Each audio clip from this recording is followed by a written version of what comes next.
Alec, I guess we'll start with the 500 free win on, against Northwestern on Saturday. Very, very close race. I think it was decided by just tenths of a second.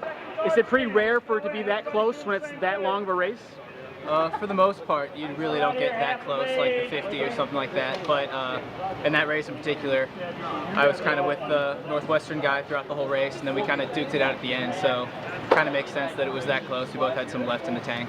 Does it even give you a better feeling that not only won the race, but it was that close and you had to finish pretty strong, I would think? I was surprised how close it was. I thought I had an extra stroke in, but it was a relief to win for our team to get the points, and it felt good to get the win after, but it was surprising.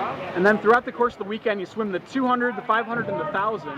Is it tough having those different distances like that? No, I don't think it's that much different. We train so much that I'm used to doing distance training, the 1,000 and the 500, and then the 200 is more like a sprint for me. So my coach just wants me to get in and get some speed up for the other races, and the 200 is something I like to focus on as well. So is it a little bit all just mindset, but know when you have to air it out in the 200 and when to hold it back a little bit in the longer ones? Yeah, each race has its own technique and its own strategy to it. And for example, the 1,000, I tend to hold off until the second half to have a strong finish, and then in the 200, I got to take it out fast to keep up with the sprinters that are all out fast every time. Yeah, it covered my questions too. So I was just going to say, how do you mentally prepare from going from, 200, which you said is basically a sprint for you, to going to 1,000, which is more distance? How do you mentally prepare yourself for that change in yardage? I just think about what I've done in practice, and I know the races. I've done countless amounts of times of each one, so it's just kind of getting amped for that certain race and knowing what you have to do. Okay. Thanks for the time. Thank you.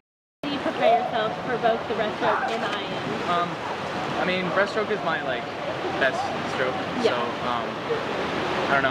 I try to complete the IM as best I can, and I use the breaststroke as my advantage, because that's where I really get other people, because IMers, there's two types. There's breaststrokers and there's just flyers and backstrokers and try and finish, but I use the breaststroke as my advantage. So. Was there a certain point in your career when you knew you had a chance to be a good IMer, that you had good four strokes? Yeah, actually it was right before I came here, my senior year in high school. I used to be just a breaststroker. All I did was 100 and 200, and then right before I came here, I did a 200 IM, and it went really, really good, beginning of the season, and from there it just went on. I kept on doing it, kept on getting better at the IM. So yeah. Are the turns in the IM kind of one of the most important things, because there's 4 different strokes and the backstroke is kind of so different than the other ones?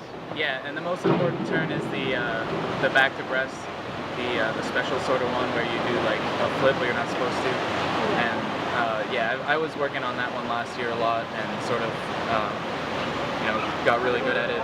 And I mean, all the turns are special, but are important, but that one's the most important. Is that the one where it's closest to get a DQ for? Yes. Yeah. Yes. Because it's so technical. Definitely, yeah. Okay. It's either you're good or it's so close. It's so close. Yeah. Coming to Purdue from Canada, and now you're in your second year here. Do you feel much more settled in than maybe a year ago? Yes. Moved out of dorms, got an apartment. Yeah, I'm really. I'm cooking my own meals, doing groceries now, and it feels better. I miss the dining courts, but I'm much more comfortable now. I feel you there. Thanks for the time, Liam. Thank you.